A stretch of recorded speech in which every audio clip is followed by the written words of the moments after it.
بسم اللہ الرحمن الرحیم۔ آج ایک نہایت اہم اور لیٹسٹ ججمنٹ پہ ہم ڈسکس کریں گے۔ بہت سارے دوستوں کا یہ سوال آیا ہے کہ فیملی کورٹ جب مینٹیننس کا آرڈر پاس کرتی ہے تو مینٹیننس اینولی یعنی سالانہ مینٹیننس میں جو اضافہ ہوتا ہے وہ 10% کے حساب سے ہوتا ہے، وہ اضافہ کس اماؤنٹ پہ لگے گا؟ کیا وہ بیسک جو مینٹیننس کورٹ فکس کرتی ہے اس پہ لگے گا، یا اگلے سال جو ایگریگیٹڈ اماؤنٹ ہوتی ہے جو اضافہ شدہ مینٹیننس بن جاتی ہے اس کے حساب سے لگے گا؟ یہ اس سے پہلے یہ مختلف معاملات میں چلتا رہا اور اس میں 2022 MLD 1762 ہے، PLD 2020 سپریم کورٹ 233 ہے اور 2014 CLC 1819 ہے۔ اس میں اس سے پہلے جو 10% کے حوالے سے تھا کہ جو family court ordinance family court act کا سیکشن 17A3 ہے، اس میں یہ تھا کہ اگر فیملی کورٹ جب بھی ججمنٹ پاس کرے گی، اگر اس میں وہ اینول انکریمنٹ کی ریشو پرسنٹیج نہیں بھی فکس کرتی، تب بھی یہ سمجھا جائے گا کہ یہ اگر فیملی کیس میں جتنا بھی مینٹیننس لگے گا وہ ہر سال 10% کے حساب سے بڑھے گا۔ لیکن اس سے پہلے جو پریکٹس چلی آ رہی تھی اور اس سے پہلے جو ججمنٹس تھی ان کی روشنی میں جتنا بھی انکریمنٹ ہوتا تھا یعنی سالانہ اضافہ ہوتا تھا مینٹیننس میں، وہ سالانہ اضافہ بیسک مینٹیننس پہ لگتا تھا۔ سپوز کسی کورٹ نے اگر کسی مائنر کا یا وائف کا خرچہ 10,000 پر منتھ مقرر کر دیا تو وہ اگلے سال جو ہے وہ 11,000 ہو جائے گا 10% کے ساتھ، اس سے اگلے سال پھر وہی 10% پہ یعنی 1,000 پہ اضافہ ہر سال وہ لگتا جائے گا۔ لیکن ایسا نہیں ہوگا کہ اگلے سال سپوز 11,000 بنتا ہے تو 11,000 پہ وہ 10% نہیں لگتا تھا۔ اب اس میں یہ ہوا کہ ابھی لیٹسٹ ڈیولپمنٹ اس میں یہ ہوئی کہ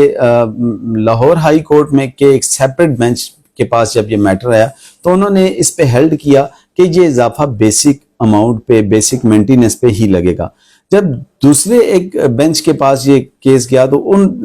اس بینچ نے سنگل بینچ نے یہ ججمنٹ پاس کر دی کہ یہ جو ہے ایگریگیٹڈ اماؤنٹ پہ یعنی اضافہ شدہ رقم پہ یہ کیلکولیشن لگے گی۔ اب اس میں دو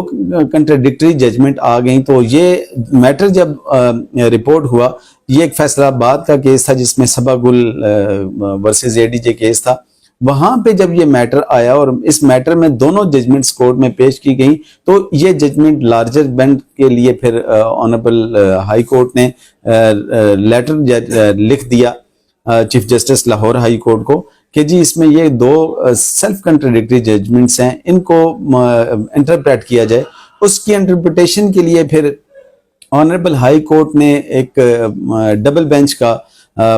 انعقاد کیا۔ وہ ڈبل بینچ جب کانسٹیٹیوٹ ہوا تو ڈبل بینچ نے فائنلی ریٹ پٹیشن نمبر 7340 2024 میں 9 اکتوبر 2024 کو یہ فیصلہ دیا اور بڑی ڈیٹیل ججمنٹ دی جس میں ہیلڈ کیا کہ جو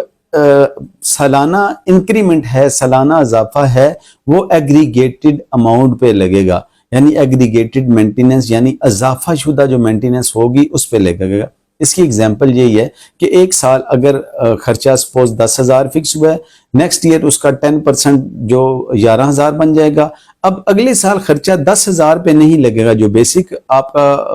مینٹیننس اس پہ نہیں لگے گا، بلکہ جو اگلے سال خرچہ ہے وہ 11,000 پہ جو اس سال خرچہ بنا اس کے ساتھ کیلکولیٹ ہوگا اور یہ آن ورڈ چلتا رہے گا۔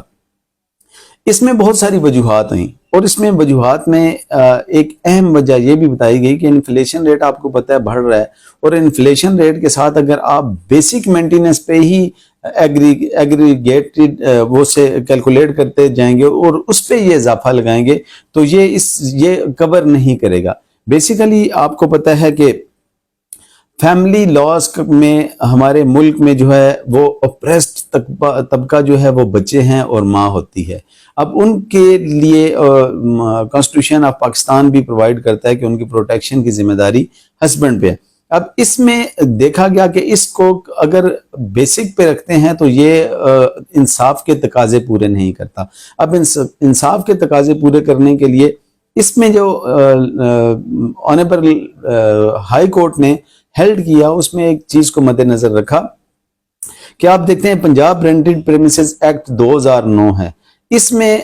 بتایا کہ جو کرائے میں سالانہ اضافہ ہوگا وہ ایگریگیٹڈ اماؤنٹ پہ ہوگا، وہ بیسک کرائے پہ نہیں ہوگا۔ اسی کو مد نظر رکھتے ہوئے اس میں بہت ساری ججمنٹس کو دیکھا گیا، اور Punjab family courts amendment act 2015 کو بھی اس میں شامل کیا گیا، اور یہ شامل کرنے کے بعد اس میں بہت ساری، میں آپ کو اس میں آپ دیکھ لیں گے، ٹکر بھی چل رہا ہوگا، اور اس میں بیسیکلی 2012 CLC 1407 ہے، PLD 2008 Lahore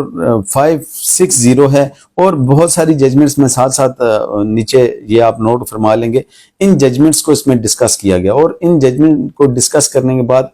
honourable high court نے فائنلی یہ ڈیسائیڈ کیا کہ آج کے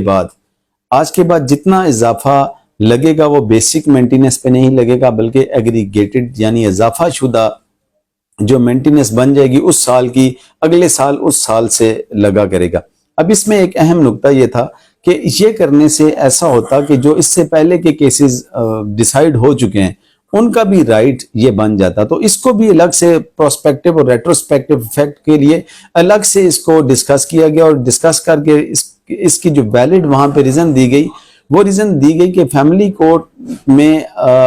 پروویژن موجود ہے کہ جس میں اگر کسی اور وجہ سے مینٹیننس میں اضافے کی ضرورت ہے کسی طرح، تو دوبارہ فریش سوٹ فائل کر کے اس مینٹیننس کو انہانس کیا جا سکتا ہے۔ تو اس کے لیے انہوں نے آنریبل ہائی کورٹ نے یہ فرمایا کہ اس کے لیے یہ ضروری نہیں ہے کہ ریٹروسپیکٹو ایفیکٹ یعنی کہ سابقہ فیصلوں پہ بھی اس کا اطلاق ہو، اس پہ انہوں نے اسپیشلی بار فرما دیا کہ اس کا اطلاق جو ہوگا وہ آئندہ کے یہ جو رننگ میٹرز ہیں ان پہ ہوگا، اور آئندہ کے جو ہوں گے ان پہ ہوگا، پاسٹ اینڈ کلوز کیسز جو ہوں گے اس پہ اس کا اطلاق نہیں ہوگا۔ اس ججمنٹ کو اپروو کر دیا گیا ہے، اپروو فار رپورٹنگ، آنے والے وقت میں یہ آپ کو ڈائجسٹ میں بھی مل جائے گی۔ ابھی اس کی کسی کو کافی ضرورت ہو تو وہ WP نمبر 7340 لاہور 2024 پہ ہے، اور اس کی جو کاپیز اگر کسی کو چاہیے ہو تو وہ بھی ہم اپنے لنک میں شیئر کر دیں گے، آپ اس میں سبسکرپشن میں سے وہ کاپی بھی ڈاؤن لوڈ کر کے اس فیصلے کو پڑھ سکتے ہیں۔ Thank you very much.